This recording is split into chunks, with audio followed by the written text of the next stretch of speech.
College में गर्मियों की छुट्टियां होने पर राधिका और रोहन अपने दोस्त मनोज और शिल्पा के साथ परिवार के पुराने फार्म हाउस पर घूमने जाने का प्लान बनाते हैं।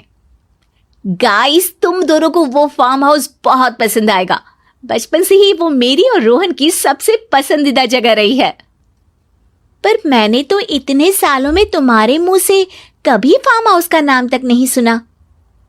बचपन में फार्म हाउस जाते थे, लेकिन फिर अचानक सबने वहां जाना बंद कर दिया और वजह कभी किसी ने बताई नहीं। पर अब हम चारों मिलकर वहां धमाल करेंगे। इसी तरह बातें करते कुछ घंटों का सफर तय कर चारों शहर से दूर ऊंची पहाड़ी पर बने राधिका और रोहन के फैमिली फार्म हाउस पर पहुंच जाते हैं। वाह यार, ये तो बड़ा ही सुंदर है। पूरा घूमोगे तो और अच्छा लगेगा, लेकिन उससे पहले सब फ्रेशन अप हो जाओ, फिर साइट सीइंग के लिए जाएंगे। राधिका और रोहन अपने अपने कमरे में चले जाते हैं, लेकिन मनोज और शिल्पा घर में घूमने लगते हैं, जहां शिल्पा की टक्कर हॉल के बीचों बीच रखी एक पुरानी लकड़ी की कुर्सी से होती है। लग गई रे माता, इस कुर्सी को बीच में किसने रखा हुआ है? अरे तेरे स्वागत के लिए भूत ने रखा होगा। तुझे बहुत हंसी आ रही है, जब खुद टकराएगा तो पता चलेगा। हाँ ठीक है, पर अभी तो तू इसे साइड में रख दे। शिल्पा कुर्सी को एक कोने में रख देती है और वो दोनों भी अपने कमरे में चले जाते हैं, जिसकी थोड़ी देर बाद चारों बाहर घूमने निकल जाते हैं। इसी तरह रात हो जाती है। फार्म हाउस में वापस आकर वे लोग सीधा सोने चले जाते हैं। आधी रात को मनोज की नींद खुलती है। बड़ी तेज प्यास लगी है, पानी साथ लेकर सोना चाहिए था। हाँ, अब रसोई तक जाना पड़ेगा। मनोज आंखें मलते हुए कमरे से हॉल में आता है और अचानक रास्ते में रखी कुर्सी से टकराकर जमीन पर गिर जाता है।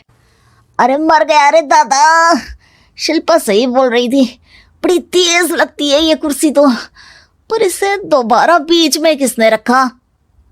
मनोज एक बार फिर उस लकड़ी की कुर्सी को कोने में रख पानी पीकर कमरे में चला जाता है। अगली सुबह जैसे ही चारों की नींद खुलती है तो उन्हें अपने बेड के पास साइड टेबल पर चाय का कप रखा मिलता है, जिसे देख वो खुशी खुशी चाय पीकर तैयार होकर कुछ देर बाद हॉल में मिलते हैं। थैंक यू यार राधिका, मुझे नहीं पता था कि तू इतनी अच्छी चाय बनाती है। वैसे मुझे उस बेड टी की बहुत जरूरत थी। ये और चाय, अरे इसे तो पानी तक उबालना नहीं आता। मतलब तूने हमारे लिए चाय बनाई क्या दोस्त? अरे चल पागल है क्या, इतना भी प्यार नहीं है मुझे कि तुम्हारे लिए बेड टी बनाऊं। चाय पर यह चर्चा करते हुए मनोज जैसे ही पीछे मुड़ता है तो एक बार फिर लकड़ी की पुरानी कुर्सी से टकराकर उस पर गिर जाता है। हाय रब्बा, अरे चाय छोड़ो, पहले ये बताओ कि इसे बार बार बीच में कौन रखता है? कल रात ही मैंने इसे साइड किया था। तुम पहले ये बताओ कि चाय किसने बनाई थी? सबकी बातों को कुछ देर ध्यान से सुनने के बाद राधिका हैरानी से कुर्सी की तरफ देखने लगती है। भूत दीदी।